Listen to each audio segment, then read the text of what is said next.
Hello students, अपने आज के इस लेक्चर में मैं आप लोगों से बात करने वाला हूं लॉग टेबल की कि भाई लॉग टेबल हम कैसे देखते हैं और लॉग टेबल देखकर लॉग अलग अलग नंबर्स की लॉग वैल्यू को हम कैसे निकालते हैं। अब देखो, हम अभी तक तो लॉग के बारे में बहुत सारी बातें तो बच्चों सीख चुके हैं कि लॉग आखिर होता क्या है, लॉग निकालते कैसे हैं। लेकिन अब किसी भी नंबर का अगर हमें लॉग निकालना हो तो हम लॉग टेबल का यूज़ करते हुए उसे कैसे निकालते हैं। अब देखो, जब हम लॉग टेबल का यूज़ करते हुए लॉग निकालते हैं तो हम जैसे मान लो कोई नंबर है n, ठीक, और हमें इसका लॉग निकालना है तो हम जो लॉग टेबल का यूज़ करते हैं तो वो बेस 10 में दे रखी है। वो हमारे पास किस में दे रखी है? बेस 10 में। तो log n बेस 10 हम हमेशा निकालते हैं कि भाई किसी भी नंबर का हम लॉग निकाल रहे हैं वो किस में निकाल रहे हैं? बेस 10 में। अब किसी भी नंबर का लॉग निकाल रहे हैं बेस 10 में, वो कैसे निकालते हैं भाई, उसका तरीका क्या है? अब देखो, किसी भी नंबर में हमारे पास दो चीज़ें होती हैं। एक तो होता है इंटीग्रल पार्ट जिसे हम ग्रेटेस्ट इंटीजर फंक्शन से रिप्रेजेंट करते हैं, और एक होता है फ्रैक्शनल पार्ट जिसे हम फ्रैक्शनल पार्ट ऑफ एक्स से डिपेंड करते हैं। मतलब किसी भी एक्स को, जैसे मैं थोड़ा सा ये आइडिया दूंगा जरूर क्योंकि ये जरूरी है। जैसे x में ग्रेटेस्ट इंटीजर ऑफ x होता है और एक क्या होता है हमारे पास? Fractional part of x। कि कोई भी x को हम लिख सकते हैं ग्रेटेस्ट इंटीजर ऑफ x और fractional part of x। This is what GIF, greatest integer function. This is what fractional part function, कि हमारे पास क्या है? फ्रैक्शनल पार्ट फंक्शन, कि this is what fractional part. ठीक, what is greatest integer and what is fractional part? Greatest integer is the greatest integer which is less than or equal to x. Greatest integer which is the greatest integer which is less than or equal to x. जैसे suppose करो हमारे पास number है 2.35, suppose करो कि हमारे पास number है 2.35। तो what is the greatest integer of 2.35? इसका इंटीग्रल पार्ट क्या है? तो इसका इंटीग्रल पार्ट है कितना? 2.35 ग्रेटेस्ट इंटीजर का मतलब greatest integer which is less than और इक्वल टू x। मतलब 2.35 से छोटे इंटीजर्स में ग्रेटेस्ट कौन है? तो इससे छोटे इंटीजर्स में ग्रेटेस्ट कौन है? 2। तो इसका ग्रेटेस्ट इंटीजर पार्ट क्या हो गया? 2। ठीक, और जो बाकी पार्ट बचा वो क्या है? Fractional part of x। तो 2 के अलावा बचा क्या? 0.35। क्या बचा? 0.35। तो ये हो गया इंटीग्रल पार्ट और ये हो गया इसका फ्रैक्शनल पार्ट। फ्रैक्शनल पार्ट हमेशा, ये जो फ्रैक्शनल पार्ट है हमेशा ये 0 से 1 के बीच में होता है। This always lie between 0 to 1। Fractional part हमेशा कहां से कहां तक होता है? 0 से 1 में। ये नेगेटिव नहीं होता कभी, ये हमेशा कैसा होता है? पॉजिटिव। और ये हमेशा कहां से कहां तक होता है? 0 से 1 के बीच में। जैसे सपोज करो मैं पूछता हूं 3.15 का ग्रेटेस्ट इंटीजर कितना है? 3, और फ्रैक्शनल पार्ट कितना है? 0.15। मतलब इसे मैं लिख सकता था 3 + 0.25। सही बात। जैसे सपोज करो मेरे पास नंबर है 0.17, तो इसका इंटीग्रल पार्ट कितना है? 0, और फ्रैक्शनल पार्ट कितना है? 0.17। ठीक बात। तो पॉजिटिव में है तो पॉजिटिव में तो बहुत ही आसान है। अब अगर नंबर नेगेटिव में है, मान लो नंबर नेगेटिव में है -1.8, तो -1.8 का इंटीग्रल पार्ट क्या है? -1 ना, इसका इंटीग्रल पार्ट -1 नहीं है। ग्रेटेस्ट इंटीजर, ये जो ग्रेटेस्ट इंटीजर या इंटीग्रल पार्ट क्या है? -1.8 से छोटे इंटीजर में सबसे बड़ा इंटीजर। तो -1.8 से छोटे इंटीजर क्या है? -2, -3, -4। तो इनमें बड़ा इंटीजर कौन सा है? -2। सबसे बड़ा, इन सब में सबसे बड़ा कौन सा है? ग्रेटेस्ट कौन है? -2। तो इसका इंटीग्रल पार्ट है -2। ठीक, तो -2 प्लस, अब इंटीग्रल पार्ट -2 हो गया। What should be the fractional part, कि इसका फ्रैक्शनल पार्ट क्या है? तो इसका फ्रैक्शनल पार्ट -2 + 0.2, तो ये हो गया -1.8। तो -2 तो हो गया हमारे पास इंटीग्रल पार्ट या greatest integer part, greatest integer of -1.8, और ये 0.2 क्या हो गया? Fractional part. जैसे एक और एग्जांपल लेता हूं, -3.6, तो -3.6 का इंटीग्रल पार्ट कितना है? बताओ जल्दी, कितना है? -4। This will be -4। और फ्रैक्शनल पार्ट कितना है? 0.4। फ्रैक्शनल पॉइंट कितना है 0.4। भाई -4 + 0.4 कितना होगा -3.6। जैसे मान लो सपोज करो एक आधा एग्जांपल और ले लेते हैं, -0.15 -0.15 का इंटीग्रल पार्ट कितना है -1 और फ्रैक्शनल पार्ट कितना है 0.85। कितना है 0.85। जैसे सपोज करो -1.37। अब -1.37 का इंटीग्रल पार्ट कितना है -2 और फ्रैक्शनल पार्ट कितना है 0.63। इन दोनों का सम अगर आप करोगे तो भाई इसका और इसका सम करोगे तो ये आ रहा होगा। सही बात, यहां तक बात क्लियर है। तो एक होता है इंटीग्रल पार्ट, एक होता है फ्रैक्शनल पार्ट।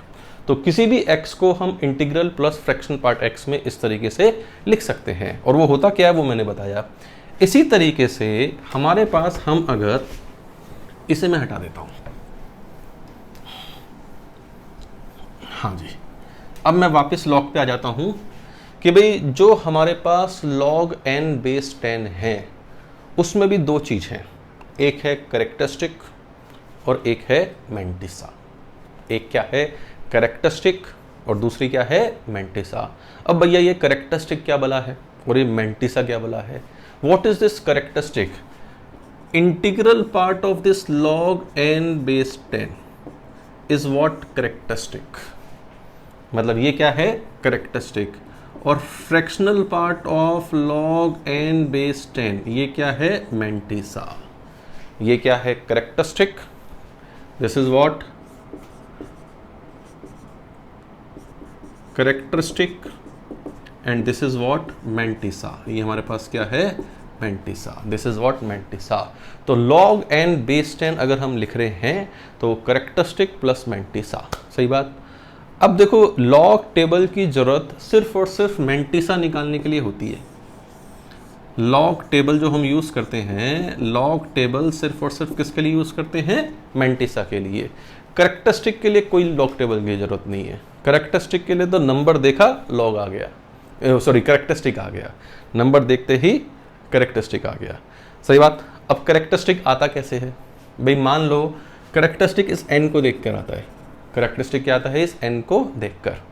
n को देख के कैसे आता है भाई, मान लो n अगर 1 से लेके 10 के बीच में है, n अगर 1 से लेके 10 के बीच में है, मतलब 1 point something, 2 point something, 3 point something, 4 point something, मतलब डेसिमल से पहले एक डिजिट है। ठीक बात।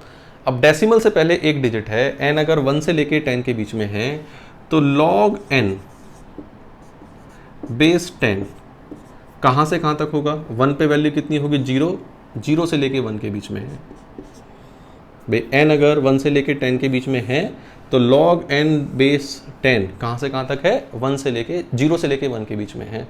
अब 0 से लेके 1 के बीच में है तो इसकी वैल्यू कितनी होगी 0 पॉइंट समथिंग। तो व्हाट इज द कैरेक्टरिस्टिक भाई, ये नंबर 0 से लेके 1 के बीच में है, मतलब 1 से छोटा है और 0 से बड़ा है। 1 से छोटा है 0 से बड़ा है तो इसका कैरेक्टरिस्टिक कितना हो गया 0 पॉइंट समथिंग। तो इस नंबर की वैल्यू कितनी होगी 0 पॉइंट समथिंग। सही बात। इसी तरह मान लो n अपना 10 से लेके 100 के बीच में है। अब n 10 से लेके 100 के बीच में है तो log n बेस 10 1 से लेके 2 के बीच में है भाई। log 10 बेस 10 इज 1 और log 100 बेस 10 इज 2। सही बात।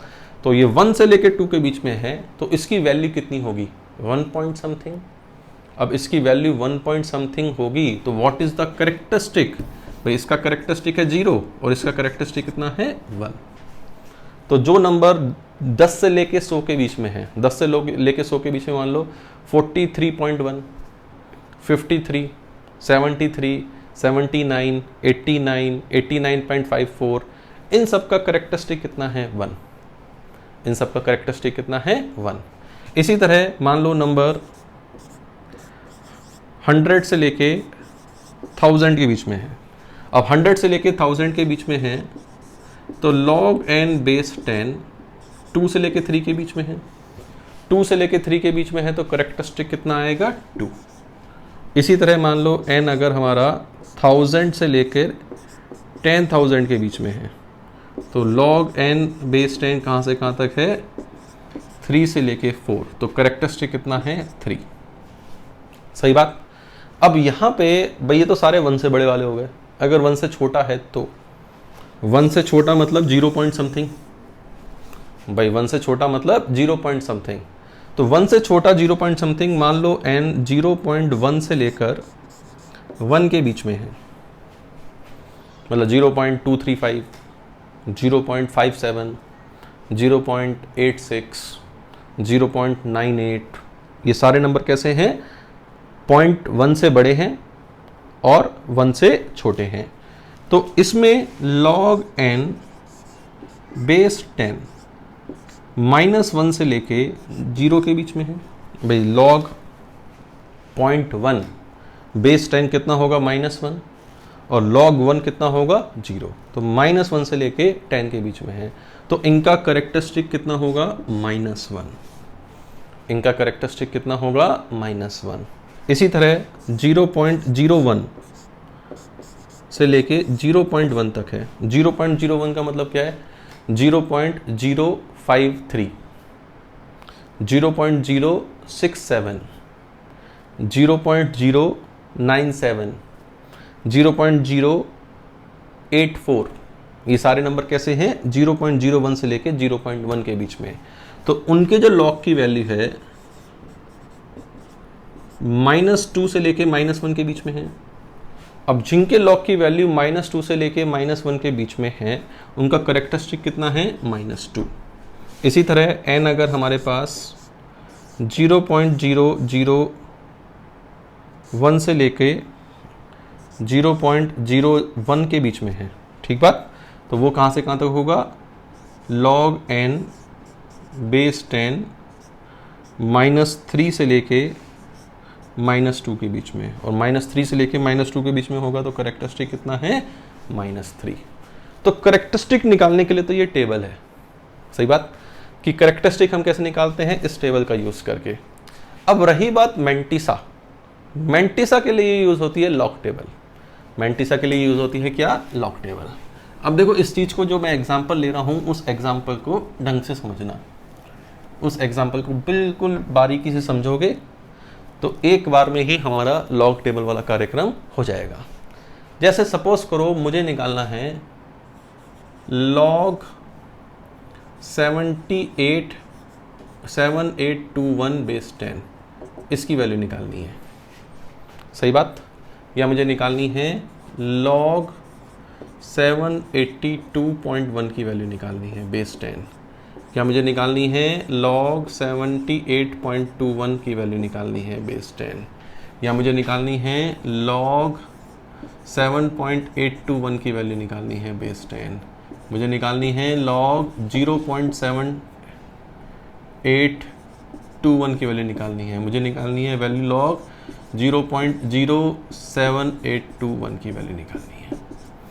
भैया इन सारे नंबर्स में कुछ समानता दिखा दे रही है। मैंने 6 एग्जाम्पल लिए हैं, 6 एग्जाम्पल में ये 7821 7821 7821 हमेशा आपको दिखाई दे रहा है, हाँ या ना, यस और नो। अब 7821 7821 7821 हर जगह दिखाई दे रहा है। यहाँ पे पहले डिसाइड करते हैं करेक्टरिस्टिक, यहाँ पे पहले डिसाइड करते हैं करेक्टरिस्टिक। अब ये जो नंबर है 7821 1000 से बड़ा है, 10,000 से छोटा है, सही, तो इसका करेक्टरिस्टिक कितना होगा 3, तो मतलब ये होगा 3 पॉइंट समथिंग। ये कितना होगा, मतलब करेक्टरिस्टिक है 3, तो ये होगा 3 पॉइंट समथिंग। करेक्टरिस्टिक अगर 3 है तो ये नंबर क्या होगा 3 पॉइंट समथिंग। सही बात। 7821 अपना किससे बड़ा है, 100 से बड़ा है और 1000 से छोटा है। भाई 100 से बड़ा है और 1000 से छोटा है, तो इसका करेक्टरिस्टिक कितना होगा 2, तो ये होगा 2 पॉइंट समथिंग। इसका मतलब नंबर अगर 1 से बड़ा है, नंबर अगर 1 से बड़ा है तो डेसिमल से पहले कितने डिजिट हैं वो देखो। डेसिमल से पहले 4 डिजिट तो करेक्टरिस्टिक है 3, डेसिमल से पहले 3 डिजिट तो करेक्टरिस्टिक है 2, डेसिमल से पहले 2 डिजिट तो करेक्टरिस्टिक कितना होगा 1, डेसिमल से पहले 1 डिजिट तो करेक्टरिस्टिक कितना होगा 0। ठीक बात। और ये 1 से छोटे हो गए। अब ये 1 से छोटे हो गए, डेसिमल से पहले है ही नहीं डिजिट, ये तो 1 से छोटे हैं, तो डेसिमल से पहले अगर डिजिट नहीं है, अगर नंबर 1 से छोटा है तो डेसिमल के बाद 0 काउंट करो। भाई जैसे ये जो 0.7821 है, 0.7 इस वाली कैटेगरी में आएगा, 0.1 से बड़ा होगा और 1 से छोटा होगा, तो करेक्टरिस्टिक कितना है, -1। करेक्टरिस्टिक कितना है, -1। अब करेक्टरिस्टिक -1 है, इस -1 को लिखने का तरीका क्या है, 1 माइनस, इस तरह से लिखते हैं, 1 के ऊपर माइनस, मतलब ये भाई सिर्फ 1 ही माइनस में है, ये जो सिर्फ 1 है ये 1 ही माइनस में है। इसी तरह 0.07821, ये 0.01 से बड़ा है और 0.1 से छोटा है, यस, तो इसका करेक्टरिस्टिक कितना है, -2, ये हो गया -2 माइनस। मान लो अगर ये होता log 0.0000781 0.00004 0 आ गए और 7821, तो डेसिमल के बाद जीरोस काउंट करो। डेसिमल के बाद एक जीरो है तो करेक्टरिस्टिक है -2, डेसिमल के बाद 2 जीरो होते तो करेक्टरिस्टिक होता -3, डेसिमल के बाद 3 जीरो होते करेक्टरिस्टिक होता -4, डेसिमल के बाद 4 जीरो हैं, करेक्टरिस्टिक क्या होगा, -5। तो characteristic of this number will be -5। बात हजम हुई या नहीं हुई? तो नंबर अगर 1 से छोटा है तो डेसिमल के बाद हम डिजिट देखते हैं, जीरो देखते हैं, डेसिमल के बाद कितने जीरो हैं, डेसिमल के बाद जितने हमारे पास जीरो हैं दैट +1 माइनस में। भाई मान लो डेसिमल के बाद k जीरोज हैं तो k +1 का माइनस, वो हमारे पास क्या है, करेक्टरिस्टिक। सही बात, हाँ या ना? तो ये जो जितने भी नंबर थे इन सब नंबर का हमने करेक्टरिस्टिक देख लिया कि भाई करेक्टरिस्टिक हमारे पास क्या है। अब करेक्टरिस्टिक हमने देख लिया तो मेरे ख्याल से ये जो करेक्टरिस्टिक टेबल है, इस करेक्टरिस्टिक टेबल का काम खत्म हो गया कि भाई करेक्टरिस्टिक टेबल का रोल हमारे पास इतना ही था, तो मैं इस टेबल को हटा देता हूँ। सही बात। अब बात आती है कि सर आगे मैंटिसा का क्या? अब देखो मैंटिसा नंबर देख के नहीं बताई जाती यार, मैंटिसा के लिए तो हमें लॉग टेबल उठानी ही पड़ेगी। अब मैंटिसा के लिए हमें लॉग टेबल उठानी पड़ेगी, उठा लो, ठीक है, उठा ली। ये हमारे पास लॉग टेबल है, आपके पास भी होगी अलग अलग फॉर्मेट में, आप ऑनलाइन डाउनलोड कर सकते हैं। ये हमारे पास क्या है, लॉग टेबल है। अब लॉग टेबल में हमारे पास यहाँ पे पहला कॉलम में 2 डिजिट लिखी हुई हैं, सही, उनके ऊपर वाली इस वाली पहली रो में नंबर लिखे हुए हैं 1 2 3 4 5 6 up to 8 9, और फिर लास्ट में लिखा हुआ है 1 2 3 5 6 7 8 9 बाद में लिखा हुआ है। तो जो ये ऊपर वाली डिजिट है ये एक तरीके से ये जो पहली 2 डिजिट हैं ये किसी भी नंबर की पहली 2 डिजिट हैं, ये वाली, ये किसी भी नंबर की ये 2 डिजिट हैं ये। अच्छा, मैंटिसा निकालने के लिए डेसिमल कहीं भी हो उसका कोई रोल नहीं मैटर करता। मैंटिसा निकालने के लिए डेसिमल कहाँ है भूल जाओ, मतलब इसका भी 7821 देखना है, इसको भी 7821 देखना है, इसको भी 7821 देखना है, सबको 7821 देखना है। सही बात। अब यहाँ पे 7821 को हम मैंटिसा निकाले कैसे, how can we find mantissa?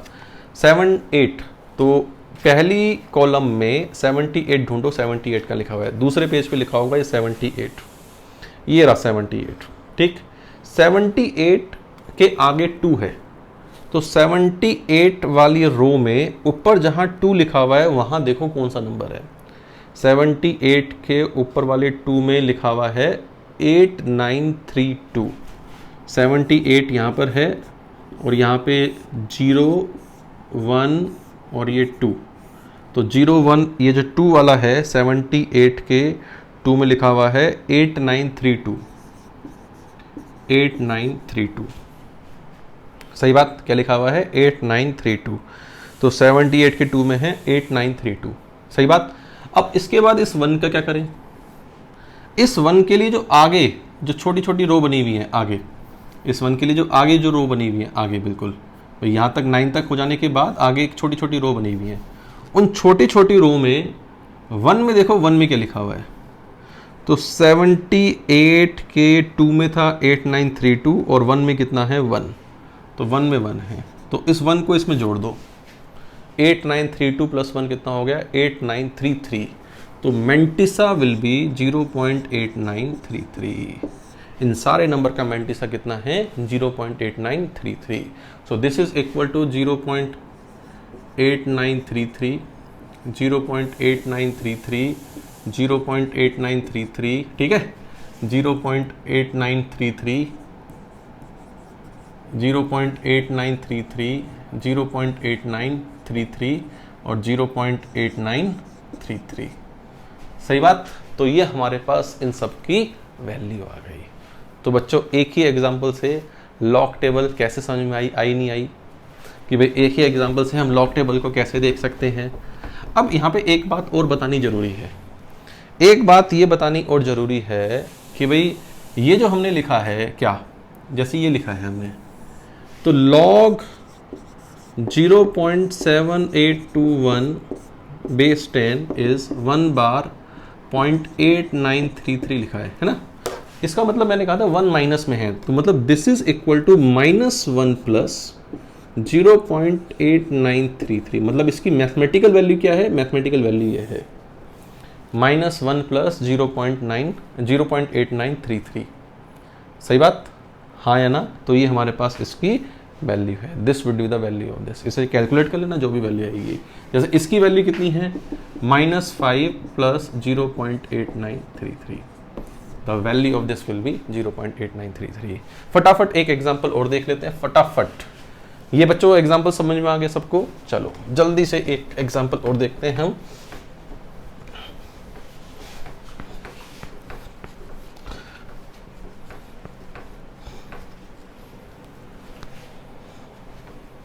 चलिए जल्दी से एक एग्जांपल और देखते हैं। मान लो जैसे मुझे निकालना है log 2341, 23.41 की बेस 10 में वैल्यू निकालनी है। अब 23.41 की बेस 10 में वैल्यू निकालनी है, what should be the characteristic 1। सीधे कैरेक्टरिस्टिक कितना है 1, ठीक। अब 23 का 4 में देखना है, तो 23 का 4 में अगर हम देखें तो 23 का 4 में है, अरे 4 कहाँ गया, ये रहा। 23 का 4 में 3692 कितना है 3692। 23 का 4 में 3692 और आगे 1 में और देखो, 23 का 4 में 3692 था और 1 में कितना है 2, सो 3694। तो ये वैल्यू हो गई 0.3694। सही बात, हाँ या ना। तो ये तो था बच्चों लॉग टेबल, कि लॉग टेबल हम आखिर किस तरीके से देखते हैं, किस तरीके से हम लॉग की वैल्यू निकालते हैं। अब मैं बात करता हूं कि भाई लॉग टेबल हम कैसे निकालते हैं। हमने देख लिया कि भाई लॉग टेबल हम कैसे निकालते हैं, ठीक। तो लॉग टेबल निकालने के बाद अब मैं देखता हूं एंटी लॉग कैसे निकालते हैं, कि भाई एंटी लॉग का मतलब क्या होता है। Antilog, how can we find antilog, ठीक। जैसे log of n base 10 k है, भाई n का बेस 10 में log की वैल्यू k है। तो anti log of k base 10 क्या होना चाहिए, n होना चाहिए। Anti log of k base 10 कितना होना चाहिए, n होना चाहिए। मतलब n किसके बराबर है, n इज इक्वल टू 10 की power k। n is equal to what, 10 की पावर k। कि एंटी लॉग हमारे पास क्या है। जैसे मैं पूछता हूं एंटी लॉग ऑफ 2.312 बेस 10 में निकालो। अब एंटी लॉग ऑफ 2.312 मतलब ये किसी नंबर की लॉग वैल्यू है, वो नंबर क्या है। अब अगर ये किसी नंबर की लॉग वैल्यू है तो 2 क्या है, कैरेक्टरिस्टिक। ये क्या है, कैरेक्टरिस्टिक। और ये क्या है, मैंटिसा। अब एंटी लॉग में मैंटिसा का ही रोल है। एंटी लॉग में किसका रोल है, मैंटिसा का। अब मैंटिसा के लिए वापस एक एंटी लॉग टेबल बनी हुई है भैया। एंटी लॉग टेबल बनी हुई है, ये रही, अगले पेज पे मिल जाएगी। जहां लॉग मिलेगी वहां एंटी लॉग भी मिलेगी। एंटी लॉग टेबल में पहले कॉलम में 0.1, 0.01, 0.02 ये सब नंबर दे रखे हैं। अब हमें मैंटिसा का ही काम होता है एंटी लॉग टेबल देखने में। 0.312 मैंटिसा है, 0.312। तो 0.31 को 2 में देखो, 0.31 को 2 में देखें तो 0.31 को 2 में, 0.31 को 2 में क्या आ रहा है, 2051 क्या आ रहा है 2051 कितना आ रहा है 2051 सही। कैरेक्टरिस्टिक कितना है 2, तो डेसिमल से पहले कितने डिजिट होने चाहिए थे 3, तो इसकी वैल्यू कितनी है 204.1, the value of 205.1 sorry 205.1, the value of this will be 205.1। या सपोज करो मैं ये निकालता हूं एक और एंटीलॉग ऑफ 1.793 बेस 10 में, कि एंटीलॉग ऑफ 1.793 बेस 10 में हमारे पास क्या होगा, कि what is antilog of 1.793, what is the characteristic 1, कि 1 इज द कैरेक्टरिस्टिक, ये तो कैरेक्टरिस्टिक है। व्हाट इज द मेंटिसा 0.793, तो इसी से ही हमें क्या देखना है वैल्यू देखनी है। तो 0.79 का 3 में देखो, 0.79 का 3 में अगर हम देखें तो 0.79 अगले पेज में मिलेगा जी, 0.79 का 3 में ये रहा 6209, क्या है 6209, तो 6209 लिख लिया कि 6209। कैरेक्टरिस्टिक कितना है 1, भाई कैरेक्टरिस्टिक कितना है 1, तो डेसिमल से पहले कितने डिजिट होने चाहिए थे 2, तो ये हो गया 62.09, ये हो गया 62.09। अगर मैं इसी में पूछता कि एंटीलॉग ऑफ बेस 10 0.793 कितना होता, तो 0.793 कितना होता, भाई एंटीलॉग मेंटिसा तो वही है, तो 6209 तो आता ही आता, और डेसिमल के पहले कितने डिजिट होती 1, क्योंकि इसका कैरेक्टरिस्टिक कितना है 1, कैरेक्टरिस्टिक 0 है तो डेसिमल से पहले कितने डिजिट होती 1, सही बात, तो 6.209, the value of this will be 6.209। तो बच्चों ये हमारे पास काम था लॉग टेबल और एंटी लॉग टेबल देखने का, कि भाई लॉग टेबल और एंटी लॉग टेबल हम कैसे सीख रहे हैं, ठीक है। तो हमने इस लेक्चर में तो सिर्फ और सिर्फ लॉग टेबल और एंटी लॉग टेबल देखना सीखा है, कि लॉग टेबल कैसे देखते हैं और एंटी लॉग टेबल कैसे देखते हैं, ठीक। इसके एप्लीकेशन मैं आगे बताऊंगा आपको, इस लेक्चर में इतना ही। एंटी लॉग और लॉग टेबल फिजिक्स और केमिस्ट्री में बहुत काम आती है, ठीक बात, तो हमें ये देखनी आनी चाहिए। Thank you very much.